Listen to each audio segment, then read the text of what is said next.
अब किसी बच्चे को ये गलत फहमी है कि पजल का क्वेश्चन सीजीएल एग्जाम में नहीं आता, तो मैं आपको बताना चाहूंगा फ्लोर बेस्ड पजल का ये क्वेश्चन एसएससी सीजीएल एग्जाम में अभी हाल फिलहाल पूछा गया था। यहां पर क्या कहा गया है कि एक 7 स्टोरी बिल्डिंग है जिसके अंदर 7 फ्लोर है। सबसे नीचे वाला फ्लोर फर्स्ट है, फिर उसके ऊपर second, third, fourth, fifth, six, seventh, ऐसे। फिर कहा A does not live on the topmost floor, यानी ए जो है ना वो सबसे ऊपर वाले फ्लोर पर नहीं रहता, तो यहां पर ए नहीं आएगा। B lives immediately below F, B जो है ना वो एफ के जस्ट नीचे है, यानी एफ के एकदम नीचे कौन होगा? आपका बी होगा, ये बात याद रखनी है। C lives on an even number floor, C जो है ना वो एक सम संख्या वाली मंजिल पर रहता है, यानी सी जो है ना या तो सेकंड पर होगा या फोर्थ पर होगा या सिक्स्थ पर होगा। तो सी या तो सेकंड फ्लोर पर होगा या फोर्थ पर होगा या आपका सिक्स्थ फ्लोर पर होगा। फिर कहा 3 people live between F and C, F और सी के बीच 3 व्यक्ति रहते हैं। यदि सी यहां पर है तो 3 व्यक्तियों की जगह छोड़कर यहां पर एफ आएगा। सी यदि यहां पर है तो 3 व्यक्तियों की जगह छोड़कर ना तो नीचे एफ आ सकता है और ना ही 3 व्यक्तियों की जगह छोड़कर ऊपर एफ आ सकता है। तो इसका मतलब आप क्या कहेंगे? ये वाला केस आपका क्या है? एलिमिनेट हो गया, यानी ये पॉसिबिलिटी नहीं बनती। अब सी और एफ के बीच 3 व्यक्ति हैं, तो यानी इस केस के अंदर एफ आपका यहां पर आएगा। फिर आपके ना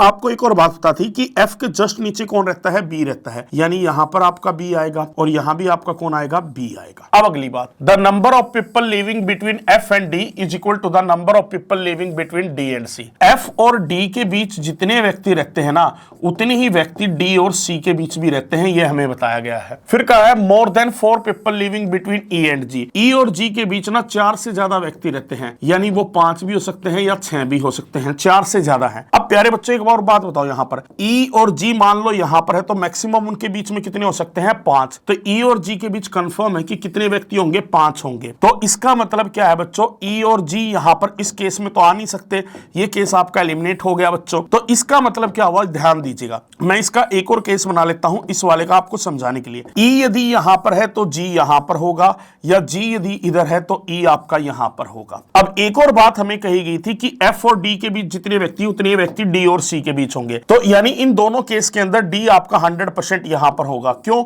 यहां पर एफ और डी के बीच एक व्यक्ति है और डी और सी के बीच क्या है? एक व्यक्ति है। अब बचा ए आपका क्या है? यहां पर आ जाएगा दोनों केस के अंदर। अब क्वेश्चन ने क्या कहा? क्वेश्चन पर ध्यान दीजिएगा, B lives on one of the floors below G, B जो है ना वो जी से नीचे रहता है। यहां पर तो इस केस में बी जो है ना वो जी से ऊपर है, तो ये केस एलिमिनेट हो गया, बी यहां पर जी से नीचे है। Who among the following lives 2 floor below A, A से 2 फ्लोर नीचे कौन है? तो ए से 2 फ्लोर नीचे यहां पर कौन नजर आ गया? ई।